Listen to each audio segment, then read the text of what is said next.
به راحتی صداتو مثل صدای هر کسی که دلت میخواد تغییر بده. مثلا صدای خودتو به صدای خواننده ایرانی تبدیل کن یا خواننده خارجی، فرق نداره. بیشتر صداها رو این هوش مصنوعی داره. البته میتونی صدای هر کسی که دلت میخواد رو هم به این هوش مصنوعی اضافه کنی تا بقیه هم ازش استفاده کنن. قرار این ویدیو بهت بگم که چطوری میتونی صداها رو استفاده کنی یا حتی صدای کسی که میخوای رو به این سایت اضافه کنی. پس اگه دوست داشتی این ویدیو رو لایک کن و یادت نره که کانال منم سابسکرایب کنی. اول وارد سایت وایس ای آی میشین. بعد که وارد سایت وایس ای آی شدید، روی این لینک ها که دارید میبینید کلیک میکنید تا خود برنامه برای شما دانلود بشه و بعد شروع میکنید به نصب. بعد از که نصبش کردید، یه ثبت نام خیلی ساده داره. اون فرم ثبت نام رو پر میکنید و بعد با این صفحه که دارید میبینید مواجه میشید. اینجا تمامی کارها رو شما اینجا انجام میدید که خب من میخوام تقریبا بیشتر بخشا رو براتون توضیح بدم. اول از این بالا شروع بکنیم، دو بخش داره. یکی رکورد مود و یکی هم لایو مود. من اول میام تو بخش لایو مود، روی این گزینه کلیک میکنم و پخش زنده برای من باز میشه. اینجا من به صورت زنده میکروفونم میتونم وصل بکنم که همونطور که میبینید وصله. میتونم صحبت بکنم و صدایی که دلم بخواد رو میتونم اینجا انتخاب بکنم و تغییر بدم که الان من صدای شادمه رو انتخاب کردم و به صورت زنده وقتی من اینا رو بزنم اتوماتیک صدای شادمه از اینجا برای من پخش میشه. یعنی من صحبت میکنم و صدا تغییر میکنه و اینجا پخش میشه. از این بخش پایین هم بخشی هست که شما میتونید وصل کنید، متصل کنید این خروجی صدا رو مثلا به زوم یا مثلا به بازی‌هایی که دلتون میخواد، مثلا مثل ماینکرافت یا به واتساپتون یا حتی دیسکورد یا هر برنامه دیگه که دلتون بخواد میتونید وصل بکنید. اتوماتیک وقتی شما صحبت میکنید صدایی که میخواین اونجا پخش بشه و اون صدایی که شما انتخاب کردید پخش میشه. و این قابلیت که اینجا داره که شما میتونید حتی کندی و این سرعت کیفیت رو از اینجا تنظیمش بکنید. این بخش لایو مودشه که خب کاربرد داره، میتونید استفاده بکنید که توی خیلی بخش‌های زنده میشه استفاده که مثلا توی بازی‌ها. بخش دیگه بخش رکورد موده که اینجا با اون یکی بخش لایو مود فرقش اینه که شما یک صدا رو میتونید از قبل ضبط بکنی، حالا صدای هر کسی که دلتون بخواد اینجا اضافهش بکنی و از اینجا تغییرش بدید. مثلا دیدید که مثلا چه میدونم جواد خیابانی داره مثلا یکی از آهنگای شادمهر رو میخونه یا این چیزا زیاد دیدید، این از اینجا استفاده میکنن صدای اون خواننده رو که مثلا صدای یکی از آهنگای شادمهر رو صداش رو میان میندازن اینجا بدون موزیک، که من تو ویدیو قبلی بهتون یاد دادم که چطوری میشه موزیک رو از صدا جدا کرد. جدا میکنن میان اینجا میندازن و اینجا مثلا میان صدای حالا جواد خیابانی یا هر کسی که دوست دارن رو انتخاب میکنن و اتوماتیک خروجی که میده صدای اون آهنگ با صدای اون خواننده است که انتخاب کردینه که میتونید ازش استفاده کنید و بعد روی اون موزیک دوباره اضافهش میکنید و مثلا یکی از آهنگای شادمه رو این بار با صدای جواد خیابانی مثلا گوش میدید یا حتی یا صدای مثلا ابی گوش میکنید. تفاوت دیگه نداره، تمام صدا رو این توی این برنامه هستش. چه صدایی هست؟ روی این بخش وسط که میبینید وقتی من بیام روی این آیکون عکس میاد روی این کلیک بکنم، پنلی که برای تغییر صداها هست و صداهایی که توی این هوش مصنوعی وجود داره رو به من نشون میده. بخش صفحه اصلیش این سایت صداهایی هستش که خب خیلی وایراله و خیلی داره استفاده میشه و امتیازهای خوبی گرفته، یعنی از کیفیت بالایی برخوردار هستن که بعضیش هم رایگانه. ولی مثلا میخواد صدای شخصیت خاصی رو بخواین انتخاب بکنید، میتونید از این بالا سرچش کنید. مثلا تو سرچ من میام مینویسم شادمهر و وقتی که مینویسم حالا یه خورده طول میکشه و میاد اینجا. ببینید چند تا صدای شادمهره. چرا؟ چون همونطور که میدونید یوزرهای مختلف یا حتی خود ما میتونیم صدای شادمهر رو اینجا اد بکنیم با اون چیزی که داریم، صداهایی که ازش تونستیم به دست بیاریم میتونیم اد بکنیم و درست بکنیم. ولی اینکه کدومش کیفیتش بهتره، همیشه به این نمره هایی که این پایین هست دقت بکنید. مثلا 112 تا نظر مجموع شده 3.5 ستاره، نزدیک 4 ستاره. یعنی 75 نظر شده 3.7. یعنی خب تقریبا این دوتا اولی به نظرم خب خوب بوده که ستاره خوبی گرفته و من خودم اینو مثلا اگه اشتباه نکنم یا اینو من گرفتم، آره من این سومی رو تونستم استفاده کنم، تهیه کنم. هر کدومو که بخوای میرین روش و رو این گزینه که میاد این سبز رنگ اگه اشتباه نکنم روش کلیک میکنید و حالا اگه سکه داشتید میتونید بخرید، اگه نه این پس صفحه براتون باز میشه.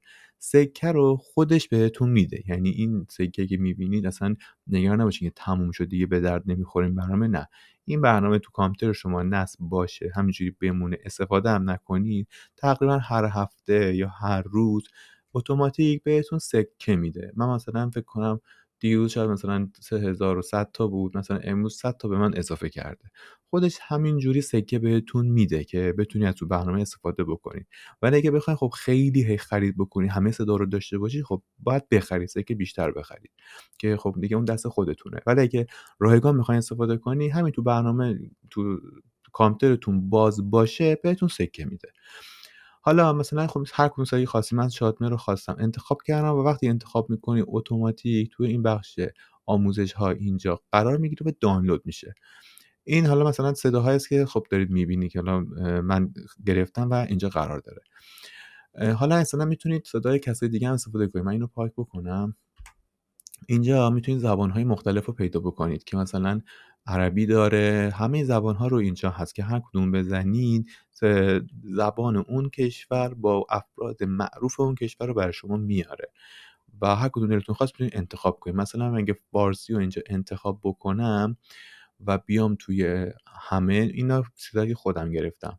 این صداهای فارسی هست که الان ترنده و استفاده داره میشه و نسبتا صداهای خوبی هست، یعنی کیفیت خوبی رو داره که دارید میبینید به ترتیب همه رو براتون گذاشته. خب همیرا هست، پیشرو هست، جواد خیابانی هست، همشون تقریبا هستن. تا اینجا شادمهر هم میدونه اینجا هستش، دیدم شادمهر اینجا و صداهایی که وجود داره رو شما می‌تونید هر کدوم خواستید انتخاب کنید و استفاده کنید. ولی گفتم به این ستاره‌ها نگاه کنید و بعد تهیه‌شون بکنید. یهو بعضیاش که ستاره‌هاش کمه کیفیت خوبی نداره. چرا؟ چون اون کسی که داره صدا رو اد میکنه اون صدایی که داده صدای خوبی نبوده، با کیفیت نبوده، سیستم نتونسته خوب اون صدا رو آموزش ببینه و تبدیلش بکنه. برای همین صدای خیلی جذابی رو خروجی نمیده، مخصوصا توی فارسی. حالا مثلا میخواین چجوری خودمون صدا بهش اضافه کنیم، اینو میخوام بهتون یاد بدم. توی این دو بخش این بالا دارید میبینید، یه بخش خب میتونید صدای خودتون رو اد بکنید، اینو روشن میکنید 20 دقیقه 10 دقیقه بستگی به اون تایمی که هست، هر چقدر بیشتر باشه بهتره، ولی میگه بالای 15 دقیقه باشه خب خیلی عالیه. شما سعی کنید بالای 20 دقیقه اینجا صحبت بکنید، صدای شما رو یاد میگیره و اینجا اضافه میکنه و بعدا میتونید ازش استفاده بکنید.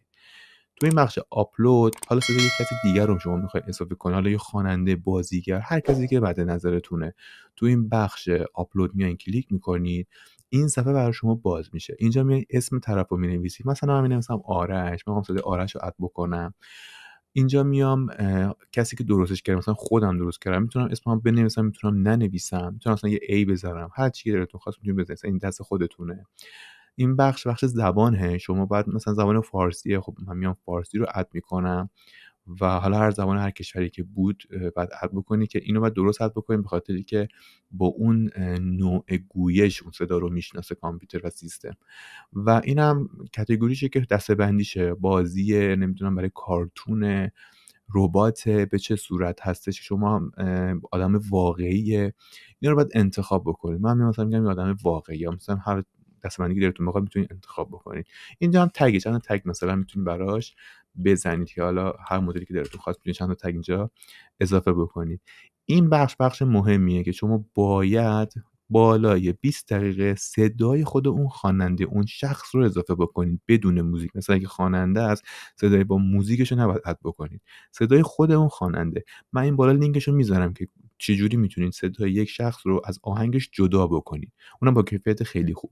من تو 2 تا ویدیو هم کامل توضیح دادم، لینکش رو این بالا میذارم، دوست داشتین برید استفاده بکنید رو و کاملا میبینید خیلی راحت میتونید صدای یک شخص رو از موزیکش جدا بکنید. وقتی که جدا کردید میاد اینا رو با هم دیگه میچسبونید، صداها رو تو اینجا اد میکنید و خود هوش مصنوعی میاد اونو شناسایی میکنه و صدا رو یاد میگیره. این بخش هم عکسه که شما یه عکس 512 در 512 پیکسل رو میتونید اینجا اد بکنید تا مثل این جایی که دارید میبینید عکس اضافه بشه تا خب بشناسن خیلی. چون می‌بینید نوشته ها اسمشون خیلی خوانا نیست، اون بالا مینویسه خودمون زیاد نمی‌بینیم، ولی عکس رو بهتر دیده میشه. برای همین عکس خوبی انتخاب بکنید که کاملا مشخص باشه. بعد دیگه شد سیو رو میزنید و چند دقیقه‌ای طول میکشه، بستگی به سرعت اینترنتتون داره، خودش یاد میگیره و بعداً اینجا اضافه میشه و هر کی ازش استفاده کنه به شما هم سکه میده، هم بهشون اعلام میکنه که این تعداد از اون صدایی که شما دادید دارن استفاده میکنن. و این قابلیتی هست که میتونید از این برنامه استفاده بکنید که گفتم به صورت بیشتر، یعنی پولی هست ولی رایگان هم میشه استفادهش کرد. یعنی بخش سکش فقط شاید اذیت بکنه، اونم من الان توی این چند هفته شاید 3-4 هفته نشده، من تونستم چند تا صدا رو ازش بگیرم و استفاده بکنم و میتونیم بازم این کارو انجام بدم. یعنی خب چند روز اینا بگذره، دوباره 3-4 روز دیگه دور میشه 4700 تا و میتونیم دوباره استفاده کنیم. تازه بعضی از صداها اصلا رایگانه که از اینا اصلا به سکه نیست و شما میتونید همه رو از اونها رو استفاده بکنید و دیگه هزینه پرداخت نکنید. نظر در مورد هوش مصنوعی برام بنویسید. اگه هم تو کل این پروسه به مشکلی خوردید یا سوالی براتون پیش اومد، زیر همین ویدیو برام کامنت بذارید، من جوابتون